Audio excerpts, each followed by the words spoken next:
start on the Heart Sutra. Okay, we pay respect first. Namo本师释迦牟尼佛。Namo本师释迦牟尼佛。Namo本师释迦牟尼佛. That means we take refuge in our teacher, Sakyamuni Buddha, and the Sutra opening kata. The Dharma, infinitely profound and subtle, is rarely encountered even in a million kalpas.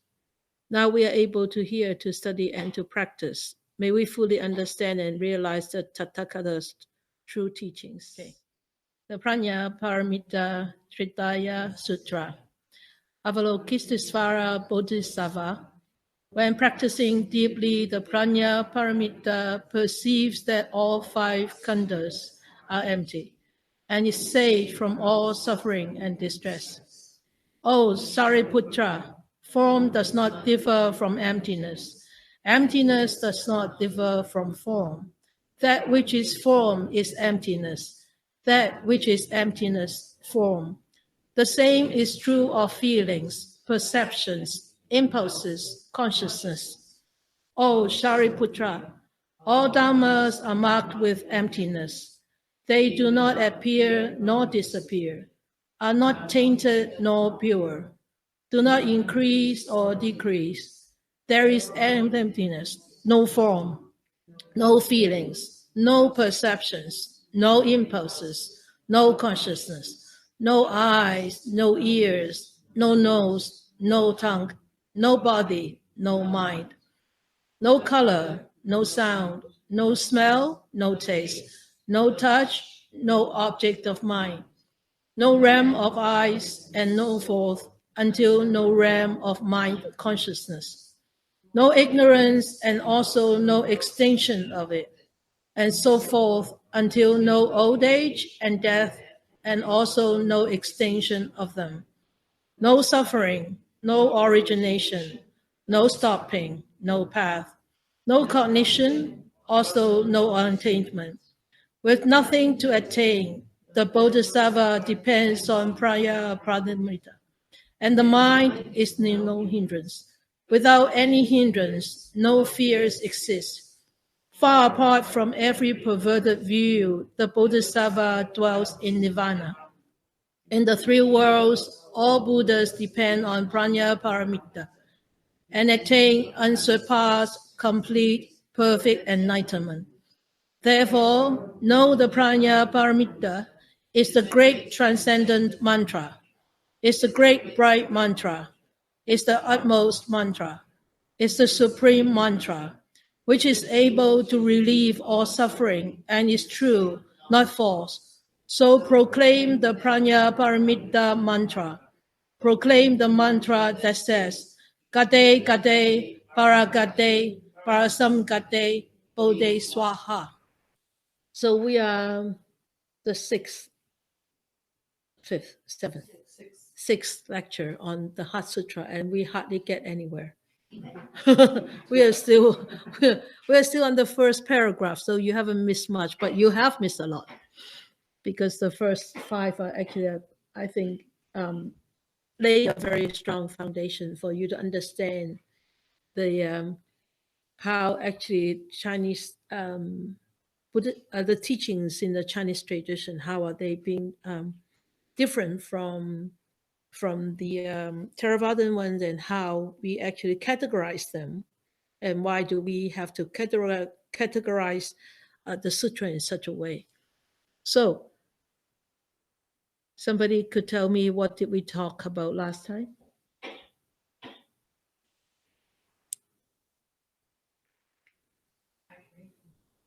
You can read it from your notes.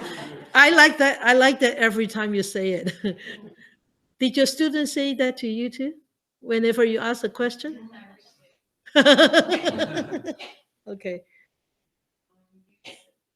One thing that stuck with me was that you said the most important for me are the aphrodisiacs. Yes. And Yes. you talked about the four rights of Krishna. Yes, very good. And you talked a lot about Guan Yin. Guan Yin, yes. Guan Yin is Avalokiteshvara Bodhisattva. Mm-hmm. And you told the story about Oh, And you told the story about Asanga. Asanga. Yeah, very good. Very good. Huh? Good notes? No, good memory. Asanga, Asanga is called a Bodhisattva. Asanga Bodhisattva. Throughout the whole story of Asanga, exactly, I wanted to tell you that remember there are two types of Bodhisattva. First type is the worldly one. The second one is the transcendent one. So the Bodhisattva that actually Asanga met, remember the sick dog? Yeah. Oh yeah, with the maggots and all that. So he actually appeared as a worldly being, as a dog, an animal, a sick dog. That was a worldly being. So that's what transcendent Bodhisattva can do, is to display their supernatural power and turn themselves to become an animal and manifest themselves in the animal body. And so don't underestimate any animal that you bump into. They could be a Bodhisattva in disguise. Who knows? You see, that's why the Buddha said we need to respect every being. Every being has.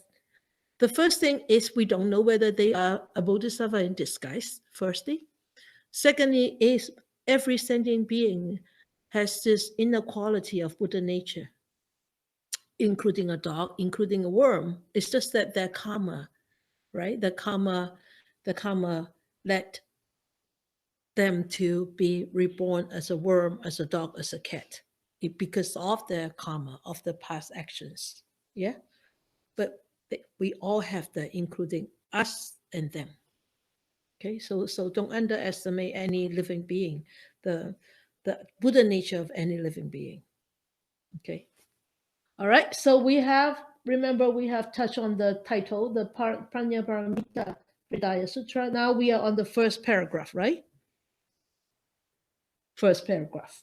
Okay. The eradication of all sufferings. And we have studied the first line of the second paragraph is the Avalokiteshvara Bodhisattva. Okay. Well, I haven't actually finished the I haven't really finished the Avalokiteshvara Bodhisattva. So it's the name of you can call it's the name of a Bodhisattva. It's called Avalokiteshvara, one who is looking down or looking upon all suffering beings, and one who is responding to the call, the calling, or the begging or the requesting of all suffering beings. Responding by what? Responding by compassion, responding by offering help. So remember, you've seen this picture last week. I blow it up so that you could actually see the face, the really kind face of the Bodhisattva. So you can see from the depiction of this statue. This statue is in Hong Kong. Okay, it's huge. It's huge. It's sitting on the mountain, and from the far away highway, you can actually see it. It's huge, huge. I think it's. I don't know how tall it is, but anyway, you can see the depiction of a Bodhisattva in his face or in her face. So, why is Avalokiteshvara Bodhisattva different from other Bodhisattva? Very good. Yes, good. You see, it's nice to actually ask you questions about what you have studied last week, so you could remember. Yeah, he could be presented as a male figure or as a female figure. But you can see from the face, it's such a kind face, and both mind and body are very gracious and very content. Okay, and you can see it from these images that they actually she or he, actually this is a she. You can see from like a she, and it's so serene and so peaceful, but yet hiding from this inside this serenity and graciousness is this power, the strength of compassion, and the strength of stamina, and the strength of persistence, and uh, wisdom. Okay, so remember, don't underestimate any individual that you bump into. They could be bodhisattva in disguise. Okay, in a one of the commentary book written by Red Pine, he actually listed out the Venerable Hu Jing. Venerable Hu Jing said, "Who can be called a bodhisattva?" And he actually listed out the whole list. He says somebody who can see the emptiness of greed. That means somebody who can see the arising and passing. Why is greed arising and why is greed passing? And is there true greed there or true craving? There is no true craving. It sounds very strange, isn't it?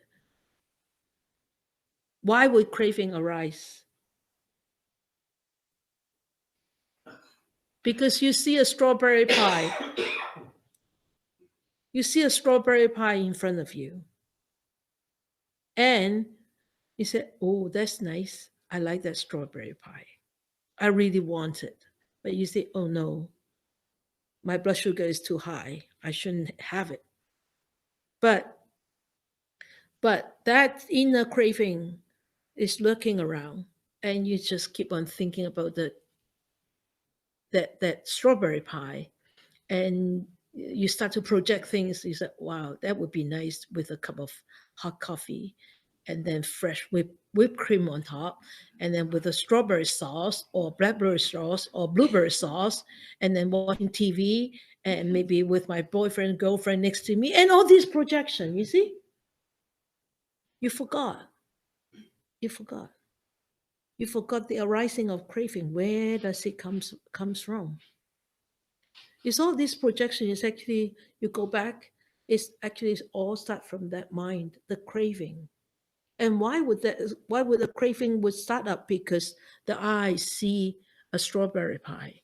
And then the eye actually bring the image into the brain, into our mind, and the mind will start to, "Oh yeah, nice feeling, touching, taste, watering."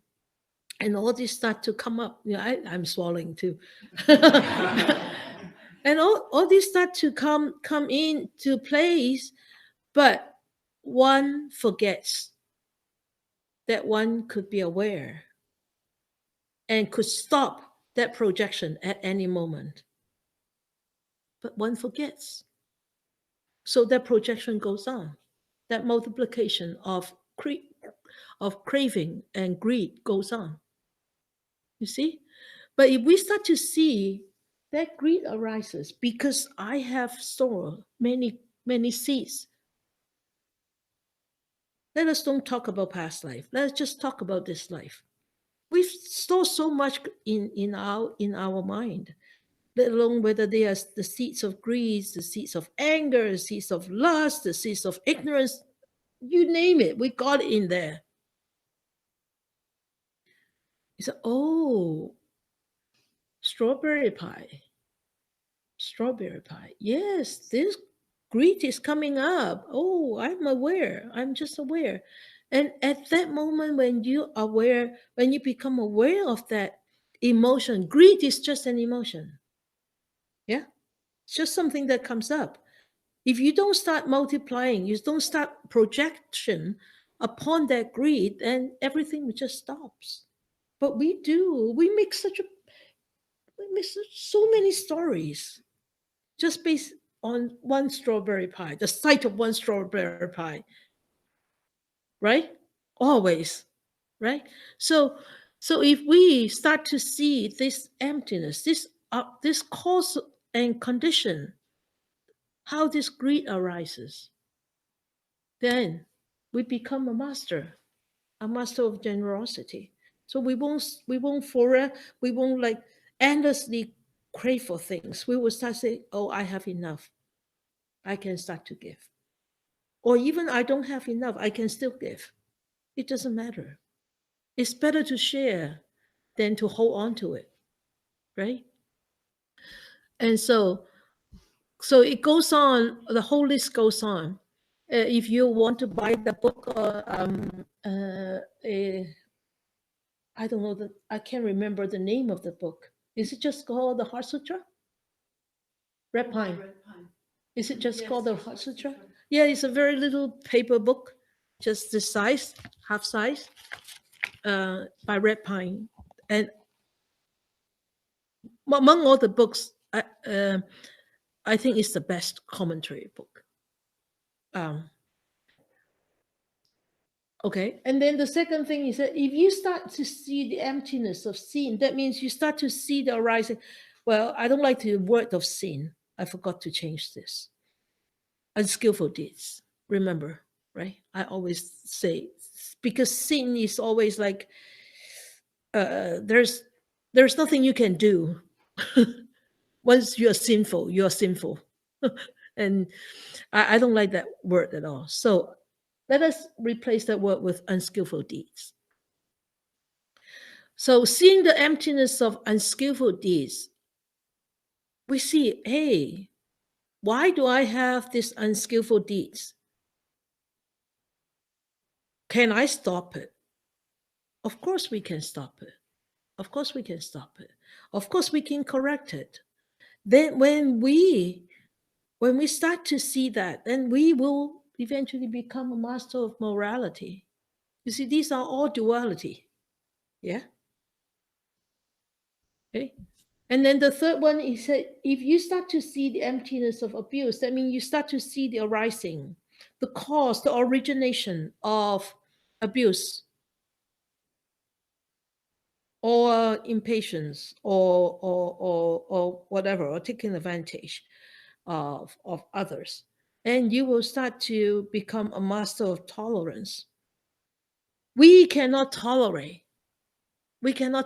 others. We cannot tolerate situations. We cannot tolerate people. We can not tolerate anything because we don't see the cause and the origination, the cause of origination of abuse, of impatience, or whatever. If we start to see that, and if we start to see that, and we could actually convince ourselves to become tolerant, to become patient of such unreasonable situation, of such unreasonable people, you know what? Who will benefit? We will, definitely. We will benefit because eventually we will become a stronger person. And we will become a better person, a more patient person. And who actually gives you that chance to become more patient, who actually gives you that chance to become more tolerant, is the unreasonable situation, the unreasonable people. So a lot of times when we encounter unreasonable situations or unreasonable people, we can easily just lose our mind. We can just easily be sort of forget it. Why do I have to bear with you? You can be outside of my go get away from my life, or I get away from your life. Yes, you can. You can for once. Yes, you can for twice. Yes, you can for 3 times. But you can never run away all the time. Eventually, one day, you need to. Because why? In order to attain the enlightenment, in order really to be liberated from sufferings, we need to learn to tolerate first. To tolerate sufferings. If you cannot tolerate sufferings, you will never be able to eradicate sufferings. That's how I see it. Yeah? Yeah, good. I'm glad that you agree. Okay. So, and then the fourth one, he said, if you start to see the origination of laziness, or you can say this could include what? Wandering mind. This could include drowsiness, uh, uh, irritation, agitation. You can include all this into here. Then you will become a master of the right efforts, the right diligence, because you know where to put it. You accept and you start to see the origination of laziness, you start to see the origination of drowsiness. It's, oh well, because maybe I'm really too tired, maybe, or I'm just too lax. Or one thing is laziness and drowsiness and wandering mind. Because in our mind, at the back of our mind, we always have this wishful thinking is, I won't die right now. I still have plenty of time. Don't worry. I'll get enlightened later on. Yeah, because there is no imminency. That's why people can take advantage. They say, oh, it doesn't matter. This time I can relax. I can relax for a couple of days. No problem. Oh, yes, go ahead. No problem. Go ahead. Relax. Getting lazy, drowsiness, wandering mind. Go. It's your life. Who is going back? Who is going into the cycle of samsara? Who is going to be reborn and die and reborn and die and reborn and die again? Who? You, me, yeah. So mind my own business, right? You go and wandering, you go and wander, you go and get emotional, you go and get defiled, you go and get afflicted. Doesn't matter. It's your business, none of my business. Sorry. I cannot carry you. Neither the noble Buddha can carry you. The Bodhisattva can carry you on their back. Nobody. Why? Because there is this ignorance in our head that we don't realize that life is so imminent. The last breath could be happening anytime. And don't lament when you know that you're dying the next minute. They say, oh, I wish I would have done this. There's no I wish. Sorry, no if in the dictionary. Okay. Seeing the MOs, seeing the emptiness of wandering mind, you become the master of concentration. Yeah. Why would you wander? Because the mindfulness is not strong. Because you are not trying to tame and train this mind. You just let the wandering mind take you astray, lead you astray. You just follow and dive into the wandering mind. So nice, especially when you wander off into things that you like. I remember I was teaching a 10-day course a few years ago, and then one friend came to see the course, old friends, like 40 years. And she came and see the course. She loves to cook, And for the first 7 days, she was wandering into cooking. Every sit, cooking. And I can see her smile, I thought, wow, smiling. Nice wandering. And I was waiting for her to come and ask me, how can she actually, try to bring herself back from this wandering? But she didn't come. Until day 8, she came. She said, wow, I really enjoyed this camp. I said, yeah, so nice, eh? You've been wandering a lot, hey? She said, yeah, how do you know? I said, because you keep on smiling. And I know when you smile, you must be cooking. She said, yeah, I was wandering so much into thinking of going into the market and buying this and cooking, and everybody was enjoying. I said, yeah, 8 days, you're so lucky that you're still alive. 8 days wandering into cooking. She didn't get much out of that 10-day course, but she did get a lot of recipes though. Recipes of cooking. But anyway, so her mind actually go into this, wandering mode of cooking. But you see, if you can, we can actually master that wandering mind. Why does it wander? Am I supposed to be wandering like this now? Am I sitting here to wander? Ask yourself. Am I sitting here to wander? No, why? Why do you want to sit here and wander? Go back and lie on the bed and wander. That's easier, more comfortable, right? Sitting here is all straight and wander, so much pain everywhere. Why? Go back on the sofa and lie down and wander. It's easier, better, more comfy. Okay?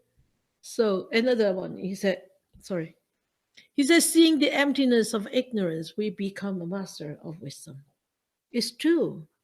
Why are we so unwise? Because we are so ignorant. It's just a whole thick layer of dust on the mirror. How can you be wise? How can you see the truth? Right? And he says, seeing the Hinayana, that means the small vehicle. Hinayana, that means a small vehicle. For small vehicle, that means the Theravada. Well, nowadays in this language is Theravadan way. But I would say I like this Hinayana word rather than the Theravadan word, or rather than the small vehicle. Hinayana, people who are walking on this Hinayana, they understand the Four Noble Truth, but they only vow to liberate themselves, and they don't have a vow to liberate others or to bring benefits to other sentient beings. Okay, so if you see this self-attainment is just a professional path, okay, and you will become, because how can you actually become enlightened? Is you really need to understand these Four Noble Truths and be a master. Okay, after you see through this, then you will what? You will go one step further. Is you start to see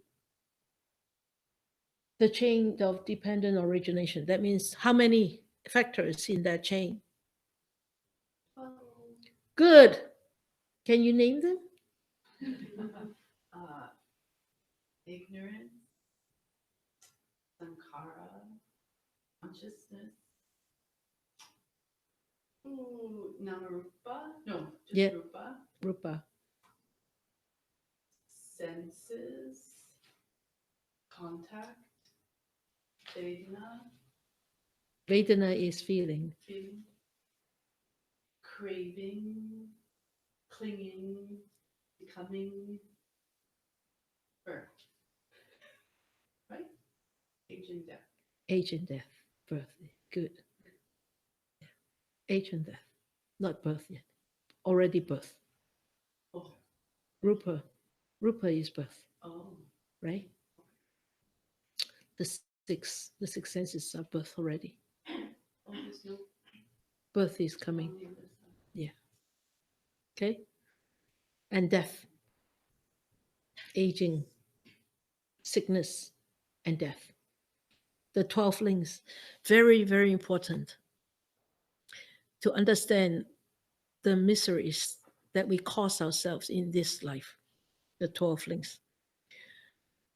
Okay, so you start to understand when you start to walk on this middle path, and you start to see the origination of middle path, and you start to understand it more and more, then you will start to become better to understand the law of dependent origination. And in order to be really become a master of the practice of the teachings, you really need to understand these two these two, the law of dependent origination and the Four Noble Truths, and be able to implement into your life before you can really start to see some light during your practice and start to be able to actually pull yourself away from those whirlpool of sufferings. Okay. And then seeing the Mahayana path, that means the Bodhisattva path, as a free of attachments.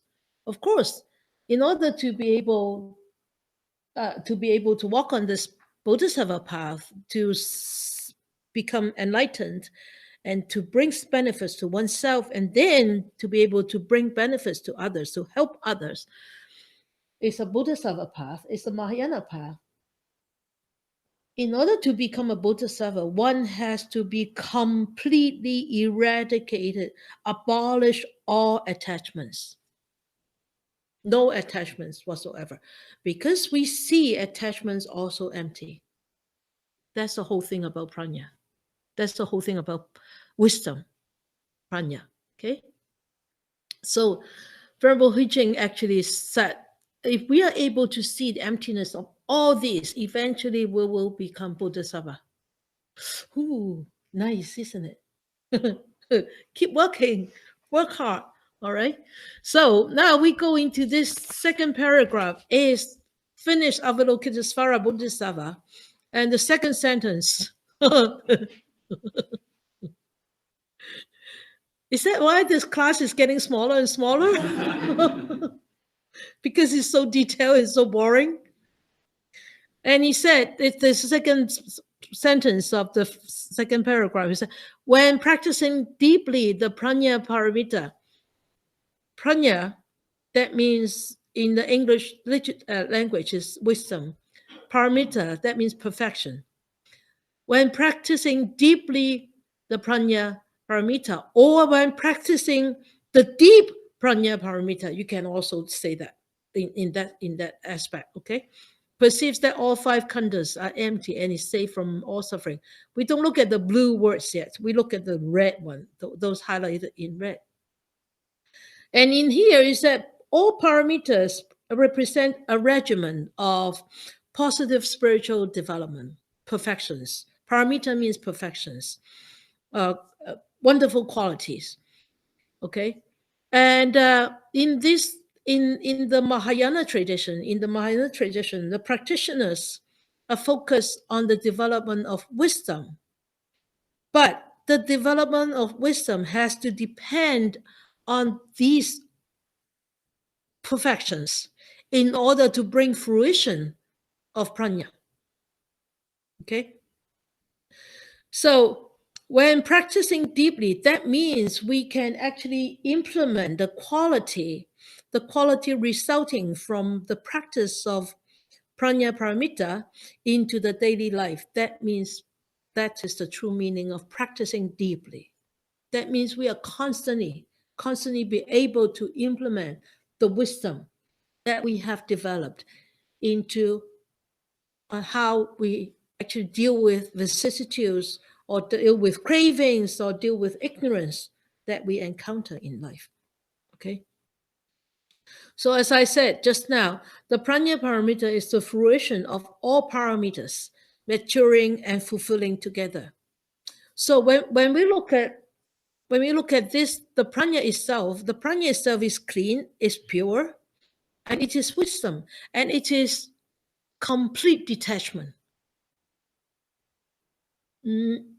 Was none of the attachment whatsoever, okay? It's complete eradications of all defilements and all attachment, and it means total clarity. It means ultimate peace. Okay. So when we talk about prajna, we could talk about why we are not wise, right? So prajna, when we have prajna, that means we become wiser. But why are we not wise? Okay, the Buddha said, we are strongly attached to two things. That's why we become so dumb. We become so ignorant.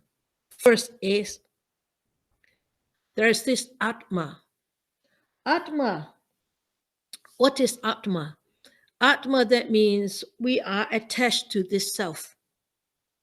Atma, that means self. Okay. And this is Agni Nivasa, that means attachment of this self. And this is Chinese. Okay. 人執. I put the Chinese there, so in case the Chinese don't understand the Sanskrit. So because of we attaching to this self, and we think this existence is true, really, absolutely true, absolutely me here. We forget about this me is also conditioned. Conditioned. 4 elements, all conditioned, right? Without one element, we won't be existing. Without the mind, this body won't be quite useful. Without this body, the mind cannot comprehend, cannot practice, right? So it's all conditions, it's all dependent. So if we are so attached to this self, what happens?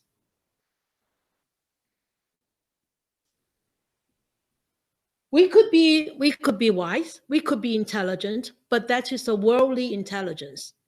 Okay, like now we study so much of the Dharma.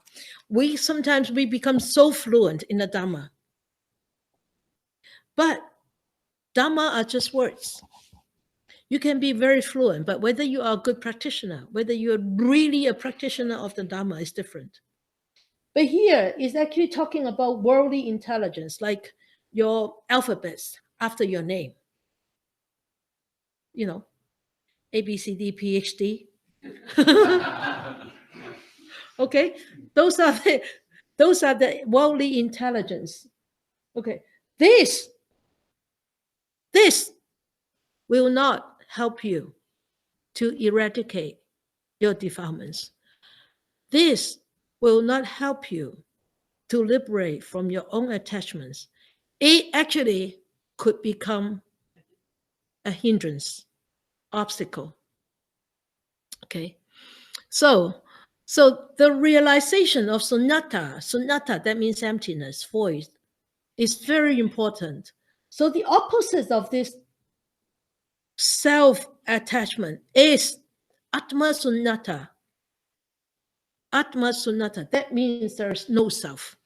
Selflessness. Okay, selflessness. So if we are able to really understand this self, this body, or this me existing is all conditioned, then if this start to go old, start to grow old, or start to go sick, we won't be so upset. We won't be so down, because we know this is what? Conditioned, right? When we start to see this, or when we start to really see this and then start to implement that into our life, then there comes something different. We start to actually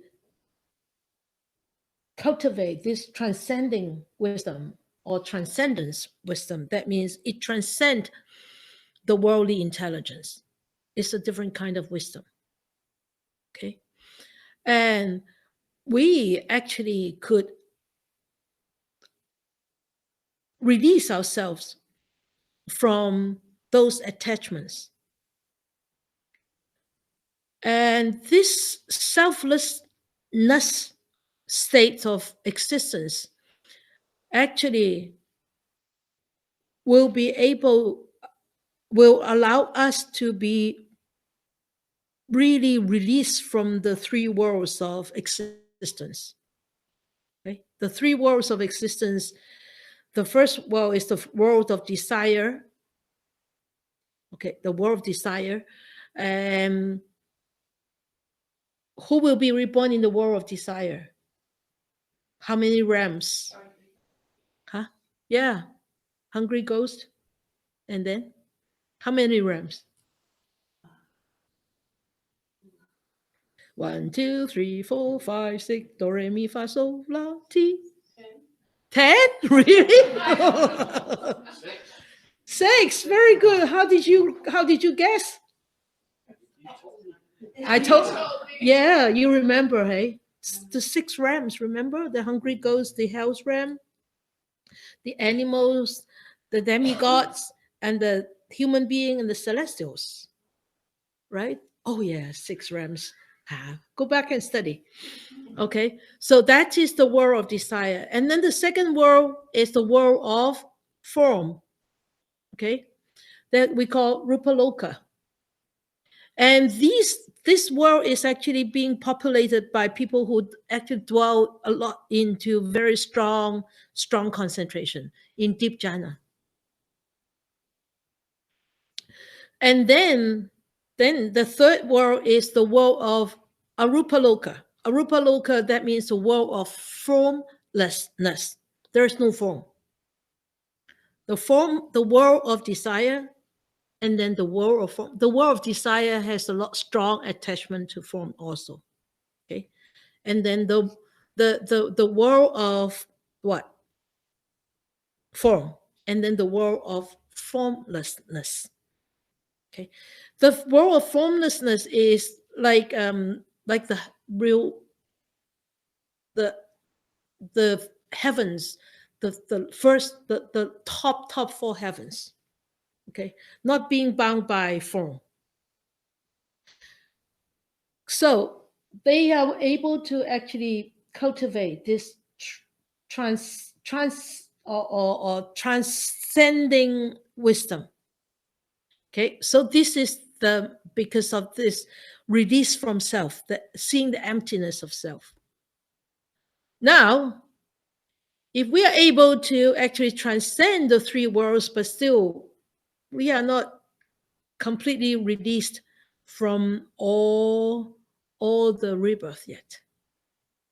Okay, until we start to be what?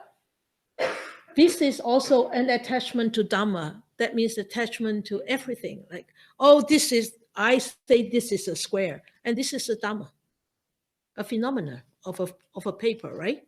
The form of a paper. We have to let this go for also. It's so difficult. In the Chinese Zen practice, it's taught that when you meditate, when you see a Buddha coming, don't be so happy. You have to take out the sword and cut the Buddha out. He said, really? But I'm a Buddhist. How can I cut the Buddha out? Yes. You are attached to that form. And if you see they said if you're dying and you see your parents right in front of you, don't follow them. Kill them. I said, oh no, I need to follow. I love my parents. I want to follow them. You see, you're attached. Who knows? Those are your real parents, or those are other manifesting themselves in the image of your parents. So any attachment to any form could lead you to different kind of world. Could light be a form? Yeah. So if you see light and you're attracted to that. Don't go anywhere. But you see, sometimes it's for convenience, especially when we go and visit some end of life people. If they haven't studied the Dharma, how can you tell them? What are you going to tell them? How are they going to go after this life, right?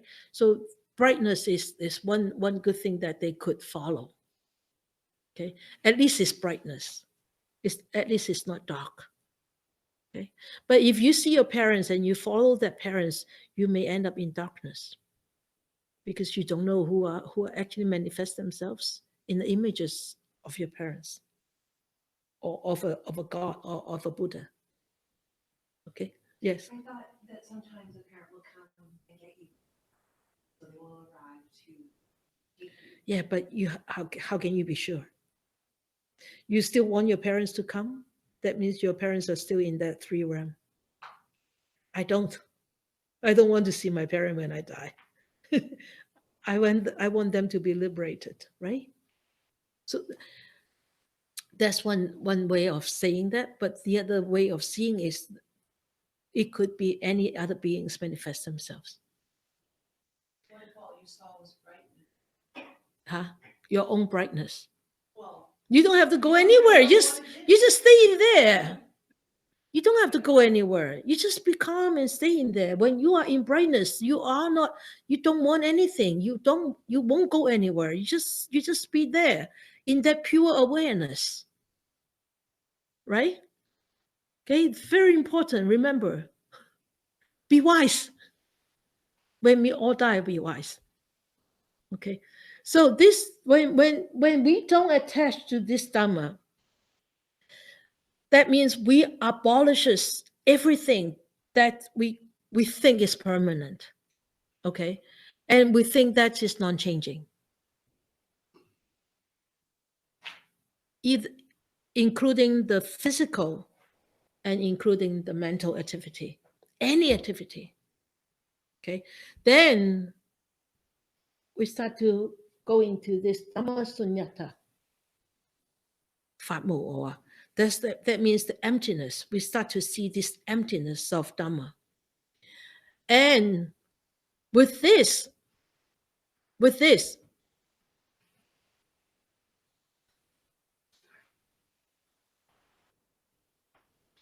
oh, okay. All right.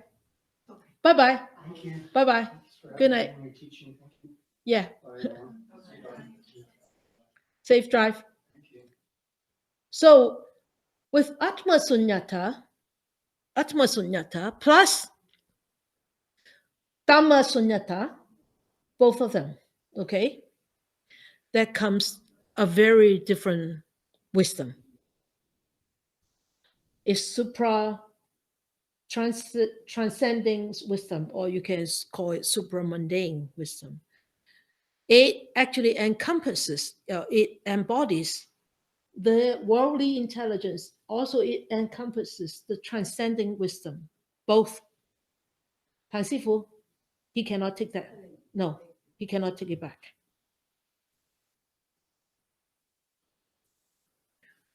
Okay, so you can see the wonderful future of us if we are able to let go of this self, and if we are able to let go of all phenomena that we actually lay our eyes on, lay our ears on, anything. But it is also, on the other hand, is actually very difficult because we were not trained. We were not trained to let go. We were trained to hold on. We were trained to possess more and more instead of letting go. Instead of seeing the true nature of its existence and then we say, oh, be happy. It's okay. Just let go. No, we can't because it's difficult. We can, but it's very difficult. But you see, this is very clear, isn't it? Any question on this? Yes, Sue. So the truth of the Dhamma is being the emptiness of the Dhamma? Yeah, there's no Dhamma. No Dhamma to be seen. It's very difficult to comprehend with this human mind, though. You really need to be in that state to really comprehend this. But now we just need to study it and know this is what the Buddha taught. but it's very difficult to see. But you can experience that when you are really meditating deeply. And then the whole body, actually, there is no more body there. But yet there is a body sitting. But yet you don't feel that there is a body. Yeah?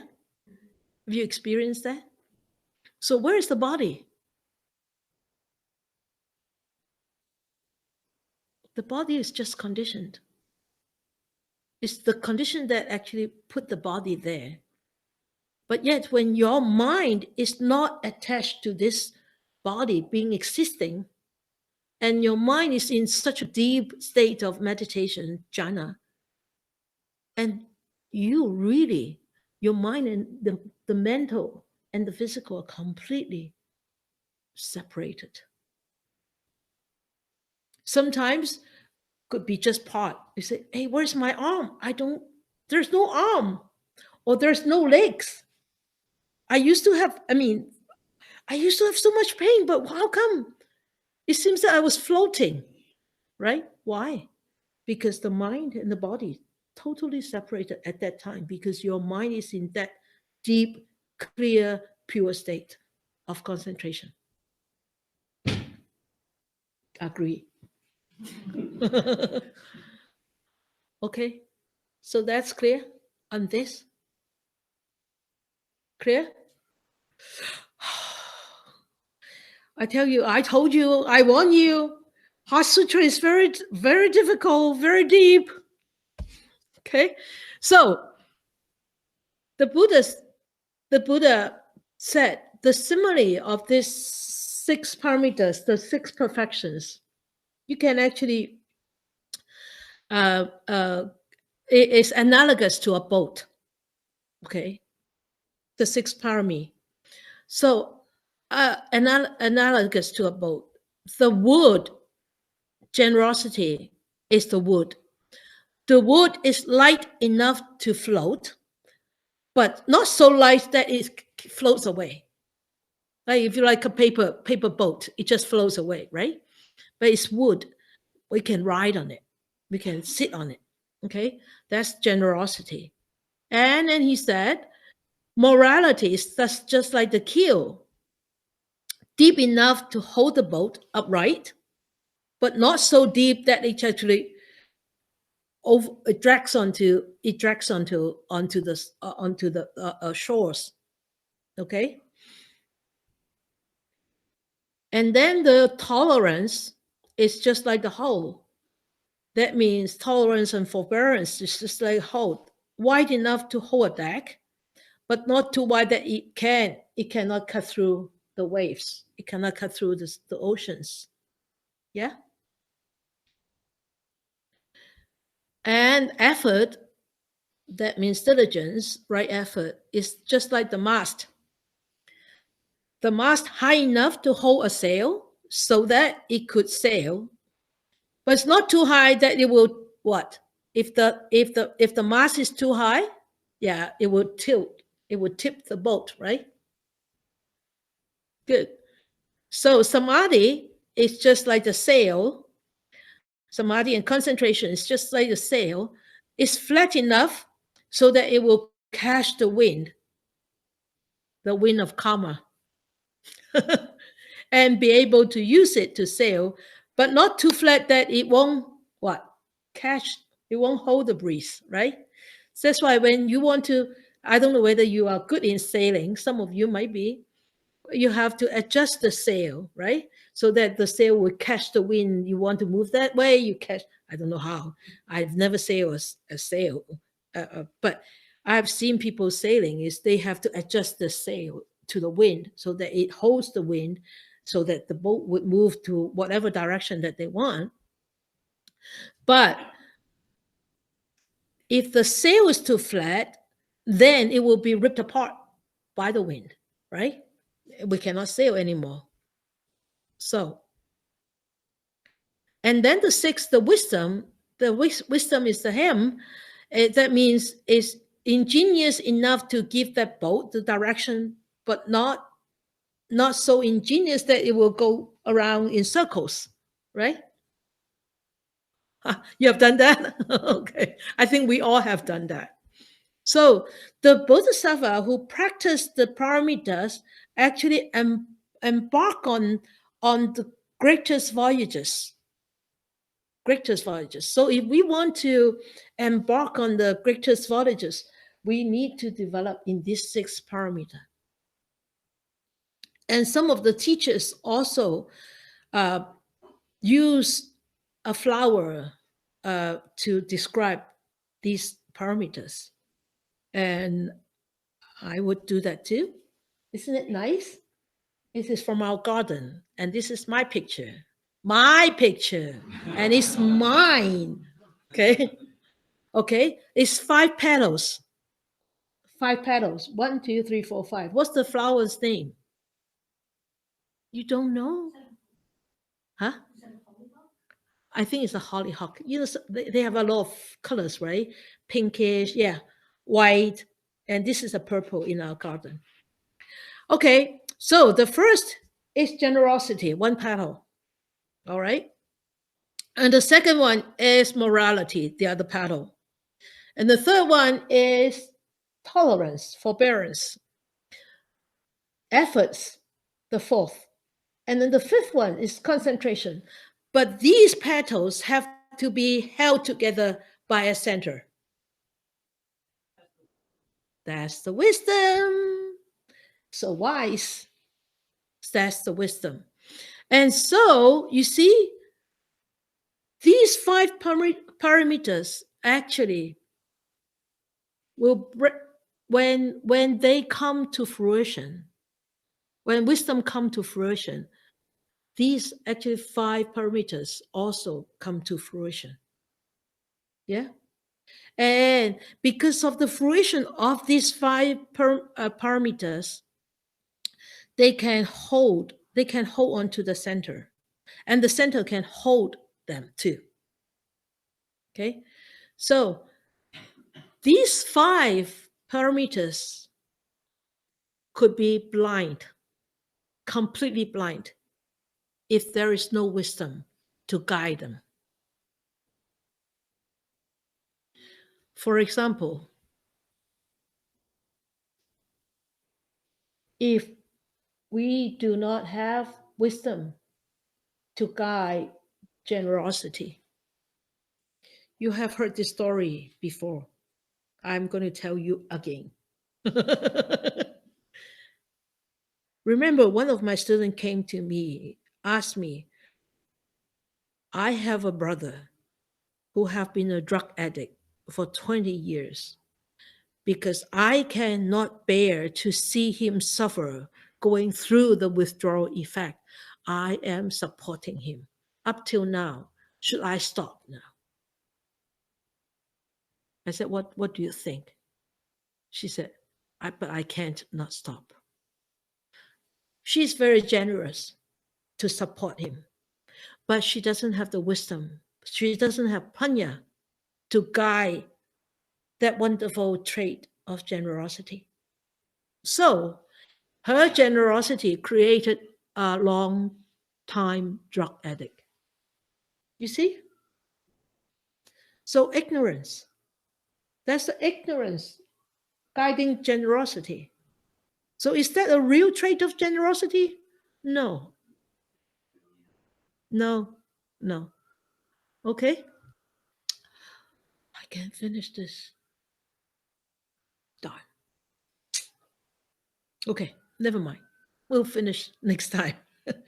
Because the next one has another story about Prajna Paramita. So, and that is a long story. It will take about at least 15 minutes, but anyway, we'll talk about that next time. Okay. So go home and digest this. This is a lot to digest already. Do you want me to send you those slides? Yeah. Okay. Send them the PDF. I think it's easier for you to grasp onto it if you see the pictures. Okay. Yeah. Sorry, I should have asked. Can you send? Huh? I know you're not supposed to grasp. I know. But before we before we are able to ungrasp, we have to start from grasping first. Okay? So it's better to start from grasping than starting from emptiness. It's very unsafe to start from emptiness. It's starting to grasp first. Okay. Send them from day one onward. Okay, thank you. Okay.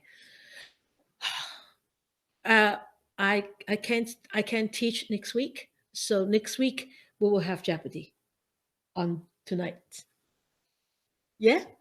Okay, good. All right, good. So should we dedicate our merits then?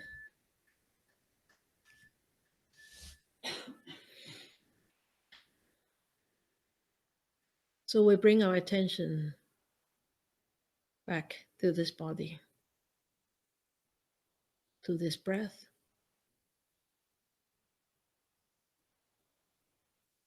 We experience these changes right here, right now. With this experience, we allow a good thought to arise on our mind. For all the benefits that I gather tonight, may I share with all beings, human, non-human, visible, invisible, big or small, far or near. May they be free of enmity. May they be free of miseries. May they start to live in a world with brightness, warmth, experience compassionate love, and be happy and be peaceful. May we wish more and more people will encounter the words of the Buddha, study them, understand them, practice them, help themselves to liberate themselves from their own entanglements, and attain the ultimate freedom, peace, and happiness.